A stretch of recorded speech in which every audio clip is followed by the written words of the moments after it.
So talk about the contingency plans because, like you said, you have things like COVID, you have Yeah, like a stock market crash, government closings. You yeah, have like I worked in tech.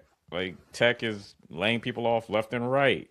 So just talk about yeah. contingency plans and That's making good. sure that you can stay afloat no matter what storm And arises. it's in this day and age, it's one of the hardest things to do is save money. Mhm. Everything goes up, inflation, but you have to start thinking about having different buckets arranged to help you leverage, right? Leverage is a component that's used in business and if properly done can help you move mountains. It can do a lot, right?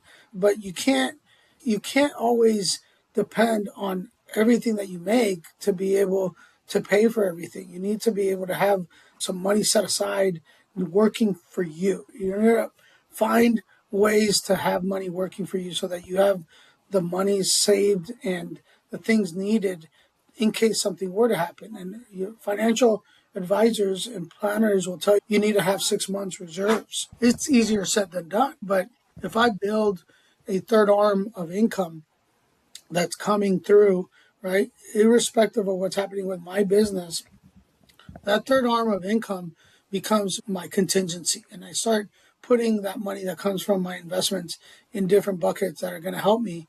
And I've used it many times in my work when things were tough to be able to help me go through those seasons. And that's very important for people to understand that pushplaypods.com. you don't have to live paycheck to paycheck. You need to start just thinking a little differently. Case in point, for example, is I had bought my kids.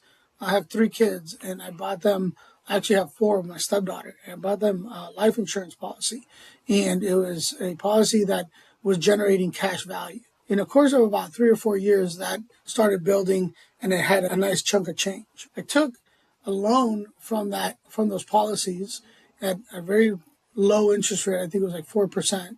And I put that money to work in investments. And those investments came back and gave me probably a 5x return over a period of time. I was able to pay off the debt and still have a cushion. The life insurance is still doing what it's going to do. But by me being methodical with that money every month and paying those premiums, I then use leverage in that form to go and put it to work for me. And now it gave me a nice chunk of change to be able to play with. I didn't have to go into debt per se, even though the insurance company gave me the loan.